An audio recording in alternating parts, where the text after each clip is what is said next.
Good morning and welcome. I'm so glad you guys are all here. My name is Kennedy Riley. I'm the founder of Dear Student Athlete University and your host for our conversation today on taking control of your life past athletics. Before we hop right in, I want to take some time first to say thank you, as well as share a little bit about what Dear Student Athlete is and what it means to me. I created Dear Student Athlete University for student athletes in all parts of their career, whether you're in middle, high school, college. If you're a student athlete, Dear Student Athlete University is the place for you. I wanted to create an environment where student athletes feel comfortable redefining and rediscovering their identity beyond athletics. I recognize that this is a space where we need to begin having conversations about what it means to push past and break through that barrier. Because as a student athlete, it's super easy to get caught up in who you are as an athlete. Trust me, as a former athlete, I've had my fair share of run ins with the post athletic identity crisis and recognize that those sorts of conversations definitely need to be had because we devote so much of our time, effort, and energy into our sport for so many years. I started competitive cheer when I was 5 years old, and up until I graduated college, I was pretty much a student athlete. So being able to figure out who you are past athletics is super important and is why I created Dear Student Athlete University. So today I'm joined by Alyssa Kelly, who I've had the pleasure of getting to know, had many great conversations before this, so I know this conversation will be no different. Really quickly, I'm going to flip it over to her to allow her to introduce herself, stay on topic with the life after athletics. So, Alyssa, if you could just share your current profession, school you went to, and the sport you played. I am currently working for Oracle as a Senior Solution Analyst. I went to Kansas State University and competed in track and field as a long and triple jumper. Um, Awesome. That's great. I am a former Baylor Bear, but I currently also work in tech in the field marketing space. And I was on the acrobatics and tumbling team, who also just won their ninth national championship at the NCAA national championship. So that was super awesome. Super proud alum. But yeah, let's just get this started. You mentioned you're a senior solutions analyst at Oracle. If you don't mind just sharing a little bit about what that is, as well as your journey to get you to where you are today. So, from when you entered into the professional world and how the path you've taken to end up in your current role.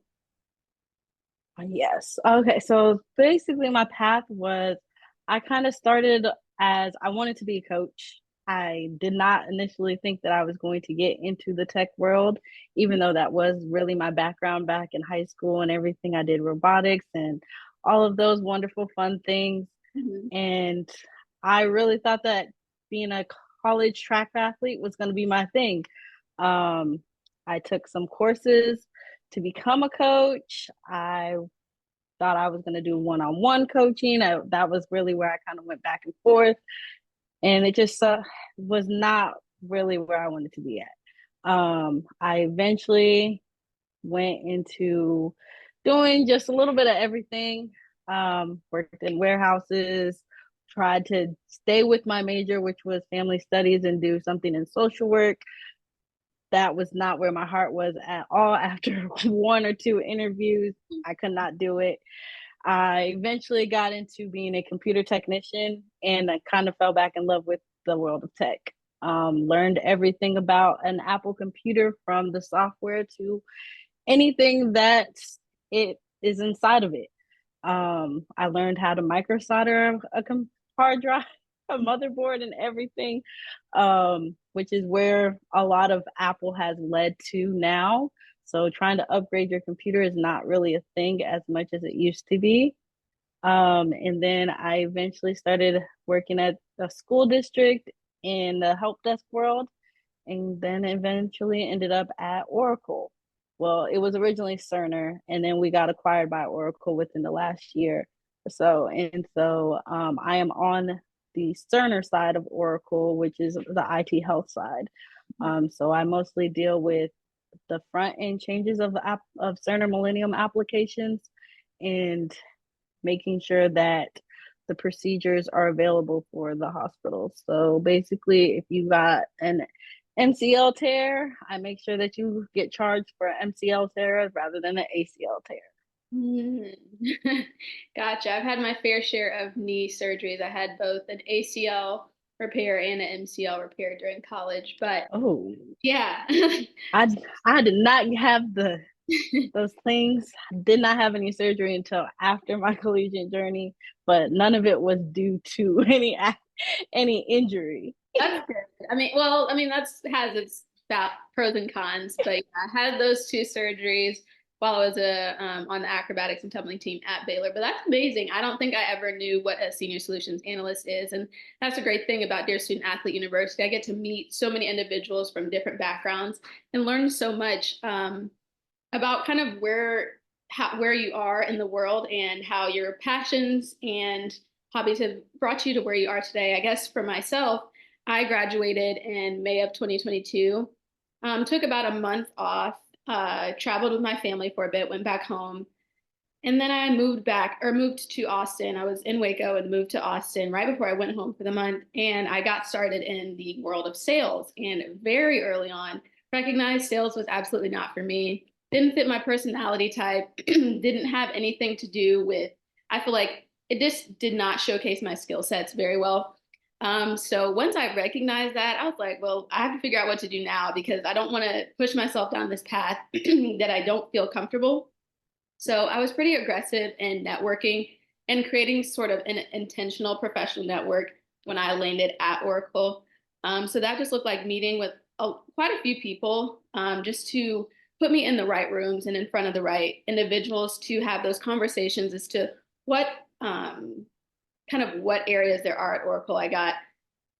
Um, I had conversations with people I now almost consider mentors who help me even now on my professional journey, but it has landed me in the space that I'm in today, which is field marketing, where I feel a little more comfortable and definitely plays more to my skill set that I have. I graduated with a degree in communications and business administration, and prior to working at Oracle, I had a bit of experience in the corporate world at Nike doing global influencer and media relations, which is basically just a lot of words to say I've worked on quite a few projects around the Olympics, the Winter Olympics at the time, NCAA March Madness tournament, and the US Open. So that's kind of my journey of where post graduation, how it's gotten to me to where I am today. And, I'm still continuing to figure out life and where that's going to take me. But for the meantime, I'm in field marketing. So I want to go into our first question for this conversation, which would be, what was maybe one of your most challenging aspects of the transition from student athlete life to your profession, and how did you overcome it? I would say that my biggest challenge was that hunger for competition. Mm. Um, I was trying to figure out if I wanted to try to get back into being in my sport and trying to go pro, because my college career did not go the way that I wanted it to. It was very much of a up and down emotion throughout that process. And I really felt that there was more in me than what I actually got to show throughout my college career. So there was that little thought of I need to figure out how to show my skill set. Right. And then it eventually got into I ended up giving myself a challenge since I ended up not doing that. It was to get at least one certification every year. So initially, because I wanted to go ahead and get into coaching, I went on and got like a USATF certification, a level one coaching certification. I drove all the way to Atlanta after an 8 hour shift. Yeah. It was a 13-hour drive, and Wow. I went straight into the class, and that was for 2 days, 2 to 3 days, and then passed that test, got my certification, and then I even did some of the high school certs just to make sure that I was maintaining the idea of like, hey, you got to keep doing something each year and continuously learning something new. And then once I got out of doing that and I got into my tech space, I told myself, well, okay, well, we need to find tech certs. So Mhm. then when I was working as a computer technician, we couldn't get Apple certified because if we got Apple certified, we weren't allowed to work on particular devices and Mhm. we couldn't fix things that Apple basically doesn't allow to be fixed once it's past a certain age. So we in order for our company to try to save money, my manager sent me off to go get micro solder certified. so that I can basically work on some of our devices and do some more in-house fixes rather than having to constantly send them out. So Mhm. that was like my first tech certification that I did. Uh, And I've kind of maintained that up until now to where I still find ways to find some type of class, some type of thing to keep that hunger keep going.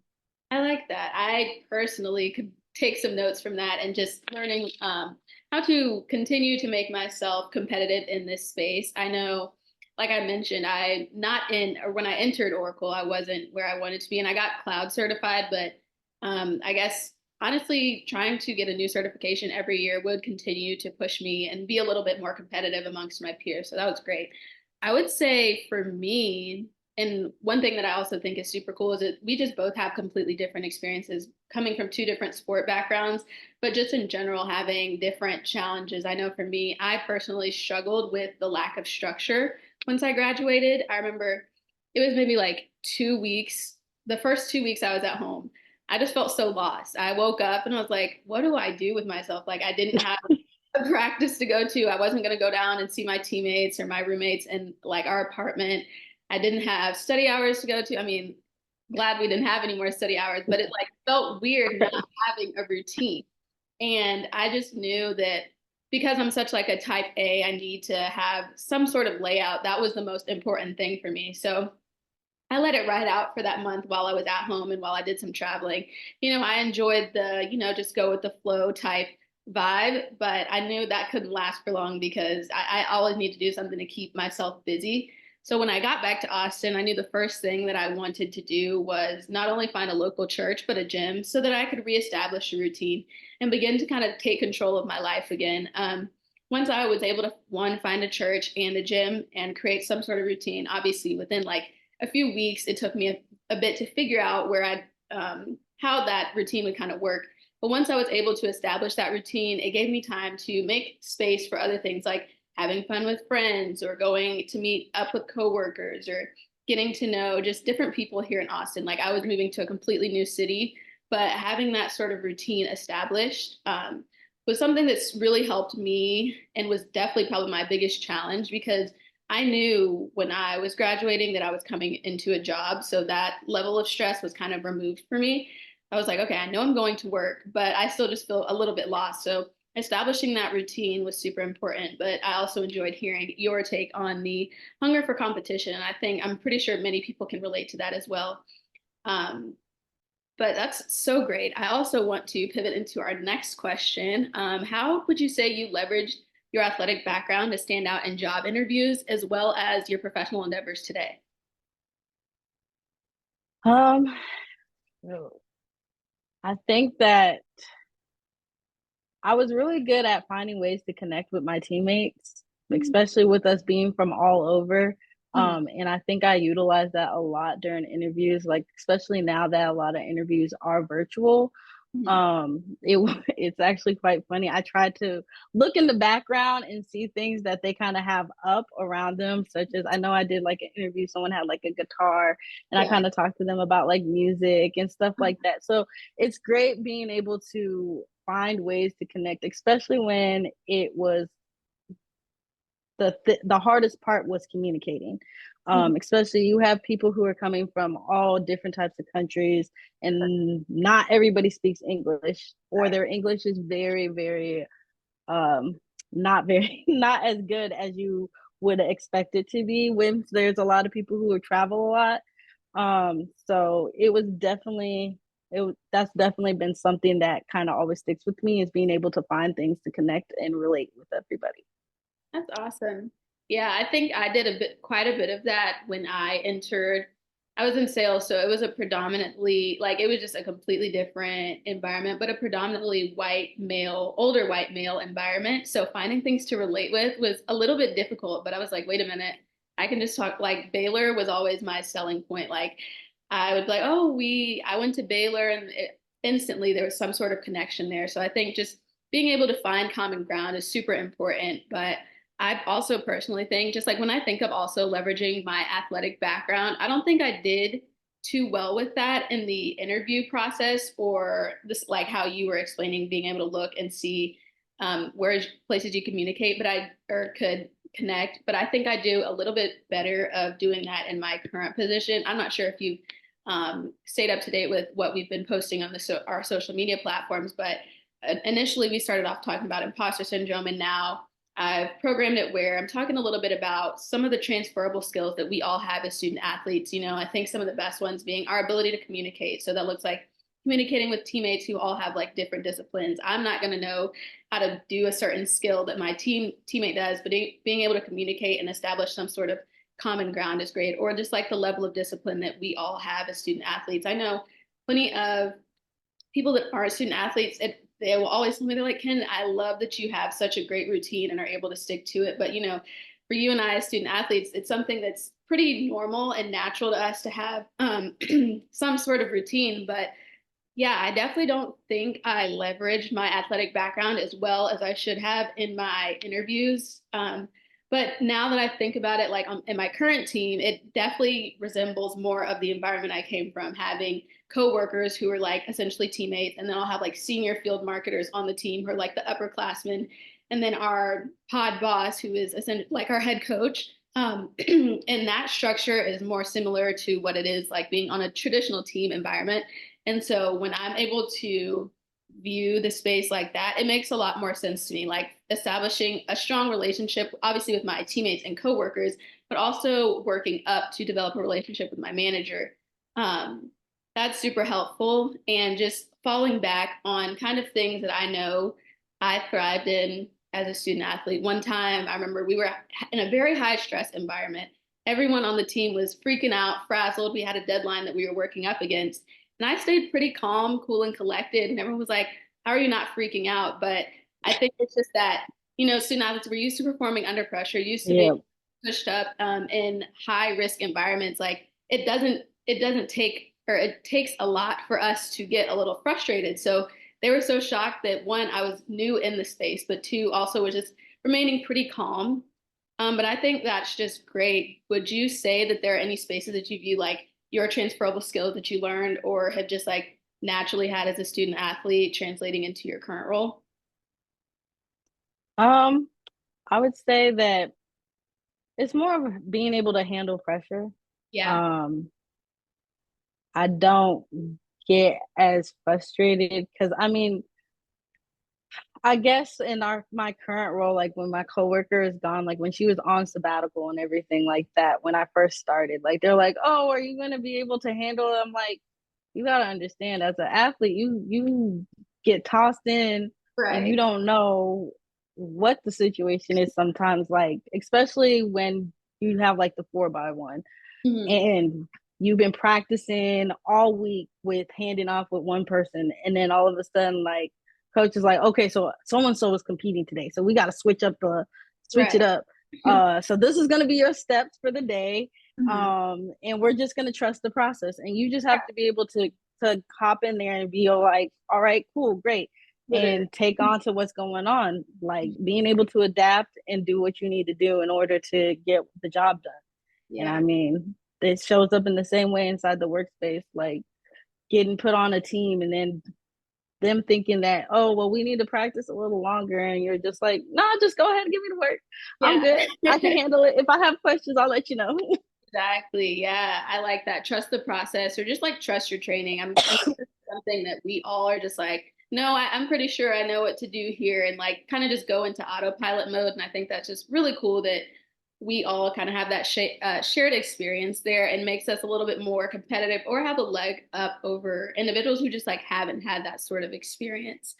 Um, and it's just, I don't, it's so weird as I'm like learning more about this space or just like trying to be more of an advocate in this space, being able to make those connections is super amazing to me. Like, I'm like, oh my gosh, that's exactly why, we do so well in these sorts of environments. I remember this past week, I was having dinner with some coworkers or they work at Oracle, but some coworkers and one of the ladies I had met, but there was someone at the table I hadn't known, but we were getting to know each other because one of the girls went off to the bathroom, and we Mm-hmm. just had a really cordial conversation and just back and forth. And she was like, "Yeah." She's like, "I don't know." She's like, "Are you a student athlete?" And we hadn't even spoken about it. And I was like, "Yeah." And she was like, I was like, why do you say that? She's like, I don't know. You just give off like a certain like energy. And I was like, what do you mean by that? Because I didn't know how to take it at first. But she's like, you have like a level of calmness and like don't typically seem to like, she's like, you don't seem like you get frustrated often. I guess just based on the conversation we had for the entire night. I guess that was something that she saw. But I do think you can almost recognize when someone is a student athlete because there are just those certain sorts of things like the ability to trust our training and like know that okay, even if something does go wrong, we know how to pivot quickly and Right. learn from failure and bounce back. So I think that's just some of the great things just that just come from being a student athlete, and it takes a lot to be able to recognize it and be like, oh, I've done this before. This might be a completely new environment I'm in, but I've done this for like the past 15, 16, 17 years of my life. Um, what ways did being part of a team environment as a student athlete prepare you for collaboration and teamwork in the workplace, would you say? Like I said earlier, just being in an environment where communication had to be a strong suit, like finding ways to build as a team. And even though all of you come from different backgrounds and all of you may not communicate the same way, but finding ways to basically find a level spot. I know like it our team at K State, we would to break the barrier of everybody being like, distance usually was with distance, and then you have the jumpers who are normally with jumpers, sprinters are normally with sprinters. Mhm. Like it was hard, at least in high school world, you didn't really see that much of a collaboration of everybody who's on the team. Whereas like we did a competition, we called it the cataphlon, Oh. which was basically it was so we do testing every quarter. And Mhm. so we at the beginning of the year we break it up as teams. So our coach kind of puts like some jumpers, some sprinters, some distance people all Yeah. in the mix together and kind of jumble everybody up. So it kind of gets everybody to one, get in a competition spirit. Mhm. Two, it gets everybody to learn their teammates basically, because you go to meets and then you're watching the distance person, you're sitting here like, who's that? Yeah. Instead of you like getting to actually know like your Right. team and everything like that. So it gives us an opportunity to get to know our team. Mhm. It gave us the opportunity to see that even though somebody wasn't very like, I wasn't good at being a 400 runner, Right. but like my 300 time would say otherwise. It would make it look like I was Right. good at being a 300 runner. Uh-huh. So I mean, it was cool getting to see some of those things, and then seeing like how we had some of the pole vaulters who were great at like standing long jump, and how strong some of the people were, and like who you would think was going to win throws wasn't the ones who was winning throws. Really, that's So cool. it gave us a great opportunity to kind of get to know everybody, get to work as a team, get to collaborate amongst everybody.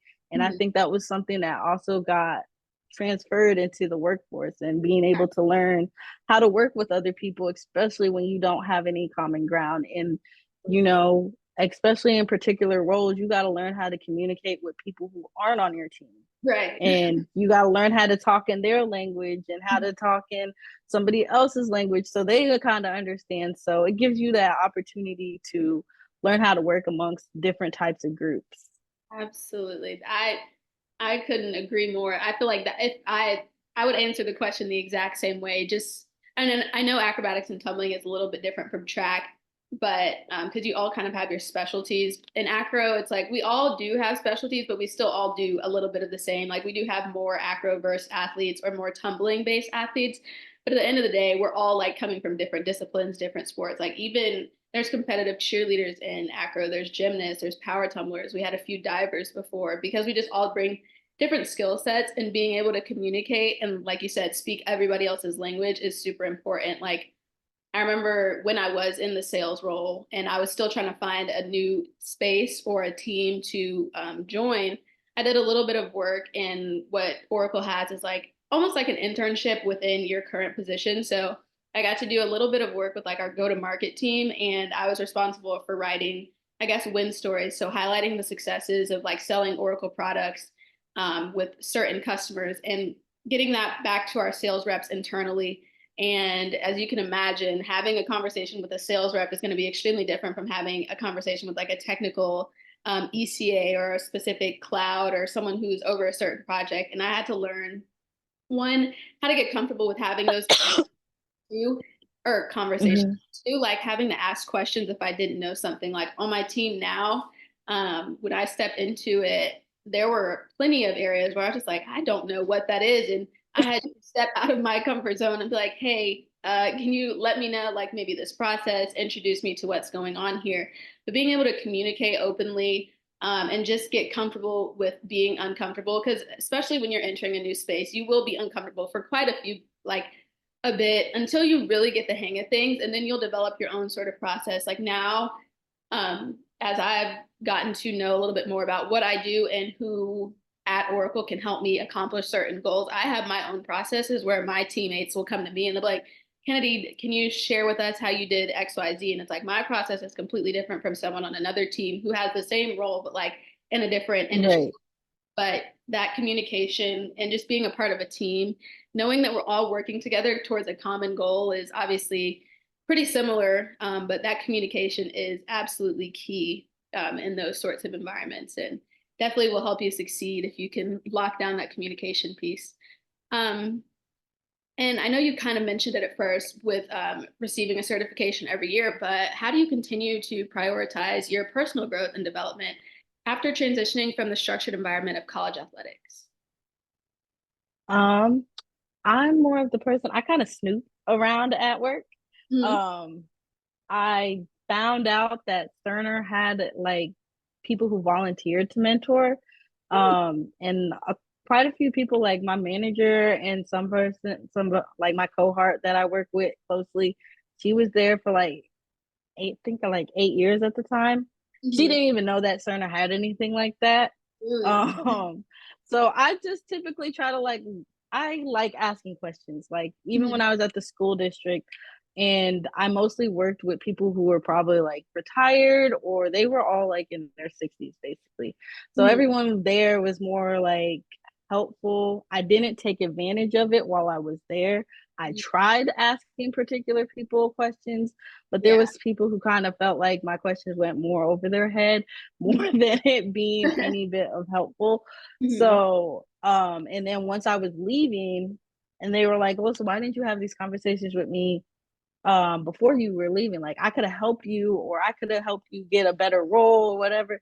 And so I took it upon myself when I left and I came to Cerner and I was like, okay, I'm gonna look around. I'm Mhm. gonna ask questions. I'm gonna see what I can find. So I found a mentor when Mhm. I was in the process of saying that I wanted to do software engineering. And I reached out, I sent him like, hey, I've been doing this and everything. What other things? And we met once a month, or I think we went like every other week is what we did for a period of time. And then we went down to like once a month.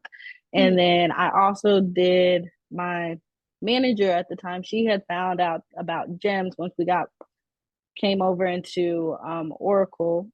And so Oracle was starting a process called GEMS and Mhm. everything like that. And so then I applied to do that, got in, had my mentor with that. And then I think I was the one who like initiated me talking to her almost every every other week, Mhm. basically. And then I started utilizing that. She was reaching out to other people and then I started reaching out to more people, just trying to build my way and learning around how Oracle works. Because since we were new and trying to figure out, like, I knew I want to move around, I didn't really want to stay in the role that I'm still in. Mhm. But the best way is to kind of learn what where all these things are. Like Oracle's such a huge company and there's so many different entities of Oracle. So it's like, where do I want to go and Right. who's going to help me to get to where I want to be at? So I think that it's just important to snoop around, look, ask questions, knowing that there is the resources out there. You know, somebody gave me all the different resources. We have all these LinkedIn learning, we have Oracle's learning program. There's so many different things out there. And I mean, I myself would always find things on like Coursera, Mhm. EDX. There's a whole lot of things that I just took the time to just kind of play around with, figure out what I liked, what I didn't like. Mhm. And I would start a course. I may start a course, not finish the course because I don't really like it. Right. No, I get it. But it's part of your learning and figuring out like where Yeah, you would want to be at. right. So No, I get that. And it's to that point, it's like you're not going to figure everything out on the first try. So, like you said, you'd start a course and not finish it. That's totally fine. I've had my moments where I'm like, oh, let me try this. Don't like it. I'm a pivot. And that's kind of what it's all about. I know, like, finding a mentor was kind of how you helped prioritize that personal growth. I'd also say the same. But additionally, just like meeting people, like I am the type of person, I'm not the best at asking questions, and it's a disadvantage for me because if I don't ask questions, the people working on the team with assume I know the answer. And I found that out very quickly because they would like be saying words at me and I'm like new to the team and I'm just like, nothing. I wouldn't ask a question back, but I would just nod my head until I like could figure it out on my own. But I could very easily have just asked and be like, "Hey, can you let me know what this is?" But where I am comfortable asking questions is just like networking. Like I love getting to know people, getting to know what they do. And like you said, Oracle is a huge company. I can't name how many times I've met someone who I tell them what I started off doing. They're like, oh, I had never even heard of that. Or like the programs that I've been involved in, like GEMS, which is a great mentorship program, or the Oracle Talent Exchange program. There's so many times when people are like, I didn't even know Oracle had that. But yeah, like you said, right, around and just getting to know kind of what there is, like what Oracle has to offer. I think that's how I ended up in the space that I am today. Had it not been for the conversations that I've had with people along the way, I wouldn't know about half of what Oracle does or has to offer outside of just like our actual tech. Like when I first entered, I was like, oh, I'm going into a tech company. Don't, I mean, I knew a little bit about what they do, but for the most part, right. I'm going into sales. So I'm selling a product and just smile and dial, send out all the emails, get the LinkedIn requests and connections, but really reaching out, figuring out what people do is definitely a way that I continue to try and prioritize my own personal growth. And then, like I mentioned at the beginning, just personal growth outside of work is super important to me too. So, like when I established that routine, it made space for me to find things that I was passionate about and didn't get to explore because I had practice all the time. So, like being able to just like go out and find a random rock climbing class or do something. I mean, Austin, we have so many activities you can get into on the weekend, like goat yoga. I can just go out and do all of these things, like just things that I felt like I never really had the ability to do just because we were in such a structured environment and making space and time for those was just a little bit difficult. Not that it was impossible, but obviously there were other goals in mind and like being able to prioritize my personal growth outside of work is just as important as being able to do that inside work or inside of the workplace because who you are at work, who you are outside of work, it might be two different people, but you definitely have to pour into yourself outside of work as well. um That is what I'm currently working on now. yeah, Is I'm refiguring out what I like to do outside of work and outside of being a mom. yeah, So, and that has been the hardest thing I think so far, which like you said, the routine thing, like I realized that when I'm not going to the gym consistently, everything else kind of falls out apart. yeah. Cause like starting the day with the gym has always been my thing. And so Right. like having that consistency of like, okay, I still got to start my day with the gym. So everything else flows. Because I noticed that when I don't do that, then I'm kind of like sitting in limbo, like, okay, You're I like, have all this time. What right. do I do? Hmm. So it does definitely help with having a little bit more structure and figuring out the rest of your day and getting like the flow of your day together and everything like that. So I definitely agree. I've thought about getting into like powerlifting to kind of get my Cool. mind back Mhm. into competition mode. Yeah. Um, so I gotta restructure that because I was close to getting to that point, Hmm. and then once I moved to Florida, I decided to get a trainer, and the trainer just was not what I wanted or needed. And Right. so now it's like, okay, back to square one, Alyssa. You know what Right. to do, you know how to get there, you have the resources of the people that you need to reach Mhm. out to if you need to. And so we'll see what happens. Yeah, that's awesome. And It's so funny that you mentioned like going to the gym. I'm the same. If I don't go to the gym in the morning, I feel so, I'm like, what's going on? I wake up and I'm like, wait a minute. I was supposed to do something this morning. I didn't. Now my whole day is thrown off. But it's also cool too that we already have that foundation of what to do in the gym. You know, like it's not like the gym is a foreign place to us.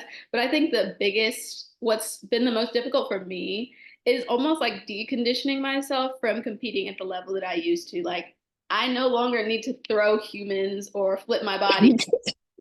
There's no need for me to work out, like lift crazy heavy outside of my own Look, goals, but it's just like that level of deconditioning is also something to figure out. And it's just like, I think I could work a bit on that too. Cause like even now I'll catch myself. I'm like, first of all, why am I doing all this? I'm like, I just need to be a functionally fit human. that's Like, that is been the issue. I'll be in the gym like, yeah, I just hit a new PR. I right, squatted 395, and everyone's like, that's great. What are you training for? right. Nothing. Nothing at I all. just like lifting heavy because that's what I've been used to. Yeah, that's totally me. People are like, what are you training for? Or sometimes I don't know why. I don't know if it's just my build, but people always ask me if I run track. I'm like, absolutely not. Track running is not for me. More power to you, to all the runners. Like, Look, I'm not a runner. okay, I'm not a runner. field I'm event. a jumper. Okay. Let's keep that straight because us jumpers, we aren't running nowhere very far. My Yeah. 200 and my 200 time, my 100 time will tell you otherwise. My coach would always joke, Alyssa, you got a good 60 meters in you. I said, Coach, you're right because I only got to go 20 meters down the track. Yeah, I never had to run. Our sport was definitely more of like an explosive sport, so quick sprints, and even that I wasn't even fast. So it's like, but yeah, people in the gym these days, it's like, what are you training for? I'm like, I'm not training for anything. I'm just here. I'm like, maybe I'm training for a trip that I have coming up, but that's about it. Like, other Right. than that, I'm Trying to just get that summer body right. I gotta get the summer body. I know I've got some trips planned. So, that's what I'll start telling people now. When they ask what I'm training for, I'm like, I have trips coming up. That's what I'm training for. Maybe make it a little easier on myself. But yeah, that whole deconditioning aspect is super important. And if anyone out there has any like best practices on how to decondition yourself from operating at a really high, super competitive level to just like being functionally fit as a human, please share because that would be great advice. We're coming up, we're not super close to the end, but I want to pivot the conversation to any advice you may have for any student athletes beginning to start that transition into their post athletic careers. I would definitely say take advantage of whatever your college has to offer. I did not take advantage of any of our career development stuff that we had. I didn't do SAC. I didn't do uh which I think they helped with like resume building and all those things. I did not do any of that. I think I went to one career fair in Mhm. my 4 year, 4.5 years at K Yeah. State. I didn't take advantage of any of the stuff that we had. I think it was mostly just I was in not in that mental space Mhm. and I thought that I would figure it out eventually. Mhm. And I do end up regretting it because now it is a little bit more scary. I know we had things that as student athletes we didn't have an option. We had to go to Right. with some career development situations. Mhm. And I know that I had asked questions there. I think I asked the lady about how she got better at doing interviews, and she's like, literally, I just practice. Mhm. If you even if you don't want the job, apply. Just Right. go do the interview. Right. Um, just so that you continuously get practice. Mhm. Even if you're not trying to leave your job and you Mhm. have a good job, still find time to practice and do interviews. Apply to random places just to get the interview and do stuff. Sign up to do mock interviews with individuals. Yeah. Find a mentor. I Mhm. definitely recommend finding a mentor because you never know where that mentor will help and take you and Right. everything like that. Um, and network. The first thing that they told us when we got to K State, when we had all the student athletes in one class, was to write down everybody's number because Mhm. we don't know where they'll go. Right. Um, and I did, matter of fact, take a majority of their numbers. Some of my teammates from that class I still keep in contact with today. Some of them are in recruiting positions and they saw that I was open to looking for something new. And some of them are like, okay, if I find anything along your realm, I'll send it your way. Um, and then one of my one of my friends, since he's into the basketball world, Hmm. he's also a realtor. So he had told me going to the gym at 5 a.m. in the morning is Hmm. really the time that you find great networking for whatever reason. That's when everybody wants to go network. Great pickup games. You Hey, I actually made a lot of connections while working at a gym. Like Really? if you work at like I don't know if you've ever been to like Lifetime Fitness, but Yeah. like luxury gyms, uh what's it called? Country clubs. Uh-huh. Those are really like the spots to network and to get to know people. Okay. Um there's a lot of, especially like the older crowd. The older crowd loves to talk. Absolutely. The older crowd Pickleball. does. They're all into pickleball. So like getting to know some of them and talking to them. You Hmm. end up I met like some great lawyers and stuff like that while being working at the gym. Hmm. Uh it was a good time. It was also it was a really good time.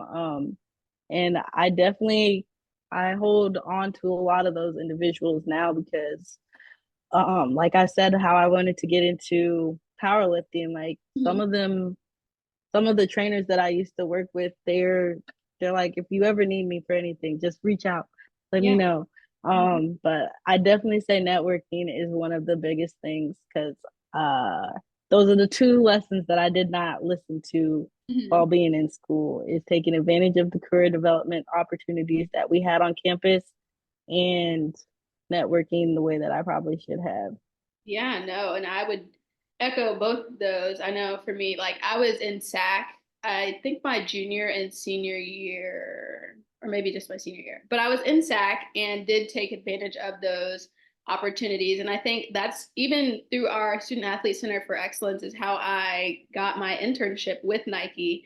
And just staying, active on the social, seeing what they were posting. And I think the Nike internship popped up and I was like, okay, I might as well apply. Like Nike's a huge company. What are the odds they pick me? And like you were saying, like just apply. Like you never know what happens. You need the practice.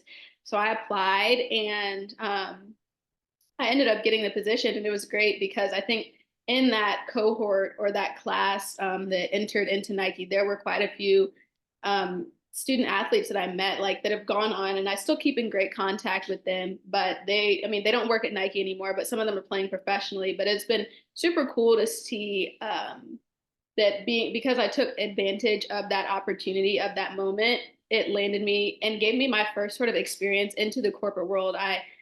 So when I had entered Oracle, it wasn't something that was completely foreign to me. I'd experienced it once before, but it was just in a different space. Like sports, like the sports arena is so fun. Like working at Nike was a great time and working on the projects that I got to do were amazing, but it wasn't my first time experiencing that at Oracle. So I felt a little bit more comfortable walking into that space. And then again, just being having growing your network. I remember the one of the best things I learned at Baylor was that your network is your net worth because it's not about like how many people you know, it's who you know. You know what I'm saying? Like that can get you into the rooms that you didn't know even existed. Like you were saying, like getting to know the older crowd, they know a lot of people or they know someone that knows someone and you only know kind of what you know. I know I've said no a lot, but it is so good to be able to network and then not only just network and have a infinite amount of connections, but having very good quality connections, like being able to Right.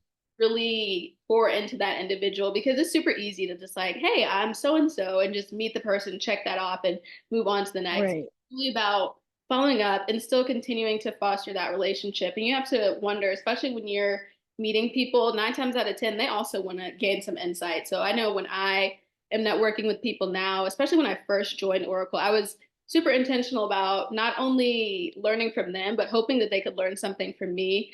Even if it was just like something as simple as, I don't know, acrobatics and tumbling, like nobody knew about it. So it was fun to share.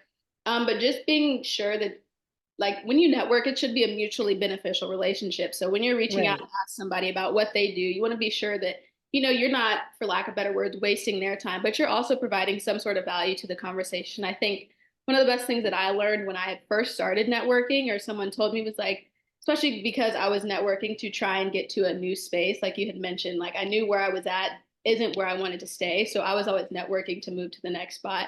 But someone had told me to always make sure you ask whoever you're speaking with, like if where they're currently at is where they intend on staying. And that'll just like kind of open up the door for a little bit more conversation and just allow you to kind of pick their brain and get to know them a little bit better. As well as just like help for you to find a path. Because there's not Mhm. one way to get to something. Like there's always multiple different ways. Like I'm sure my path from sales to field marketing could have been done a million different ways.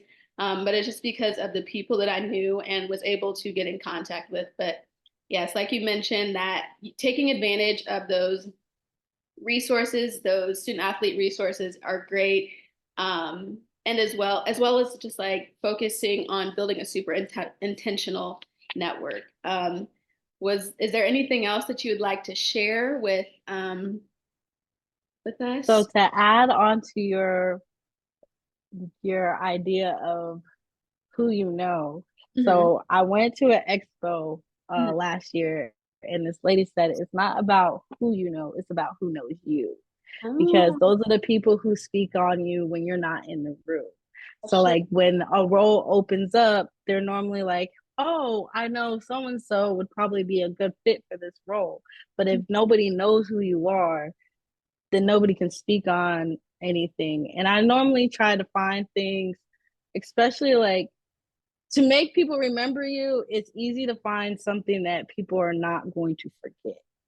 So like I always tell people all the time, like I was the shortest person at the NCAA at Uh-huh. the NCAA competition. And people are Uh-huh. like, what do you mean? I'm like, yeah, most triple jumpers are like 5'7", Yeah. or like 5'6" or taller. A lot of people have long legs. I'm 5'1" Mhm. and I made it. So like That's I awesome. said I thought it was very interesting Mhm.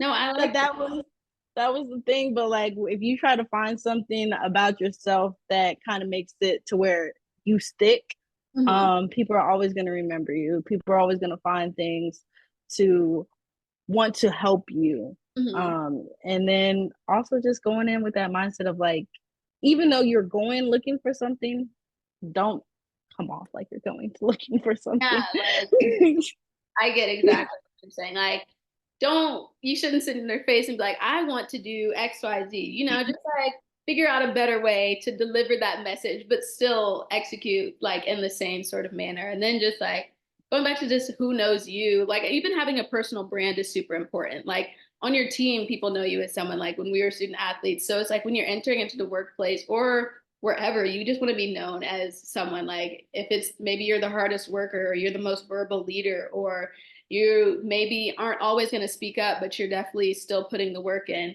So it's just super important to one, have people that know or to know people, but also have people that know you and can speak on your behalf. And I definitely would say that that's probably one of the best things that can happen because it's like you're not always going to be in the rooms that you need to be in, but there's going to be people in there that can speak on you. And I just think that's the wonderful thing about having people that know you. But I think this was an amazing conversation. I want to thank you so much.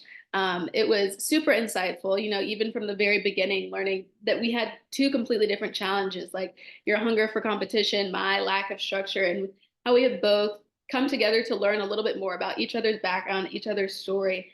I want to also open it up to everyone that's watching to say, make sure to connect. Like I know we both talked about being sure to network, but if you've watched this far, you have met or gotten to know two people who have two completely different backgrounds, two completely different stories. And it's super important to connect with both of us on LinkedIn, social media. Because you don't know, like I love LinkedIn because when you connect with someone, it's like you may also know, and 9 times out of 10, it'll maybe show you Right. that are like related to like. Oftentimes, if I'm about connecting with someone, they'll be like, "Oh, they also went to Baylor," and I'm like, "Oh my gosh, it's another Baylor Bear," or it's just super easy. So I would say this to take advantage of this opportunity, connect with both of us. I don't mind sitting down and having a conversation, and I'm sure Alyssa doesn't either. Um, and that's just what I think it all boils down to. Like the easiest way to kind of redefine and rediscover who you are is leaning on people who are going through the process or have done it. Like, you're not going to figure it out all on your first try. But luckily, there are so many people who have done it before you who are more than welcome to share their experience, share their hardships, share their success, their failures. But I just, again, want to say thank you so much, Alyssa, for joining me today. Um, I look forward to whatever your career, wherever your career takes you. And I'm so glad that you were able to sit down with us and help us talk about and have this discussion on taking control of your life after athletics. Thanks for having me, Kennedy. I definitely appreciate it, and this was great. Thank you.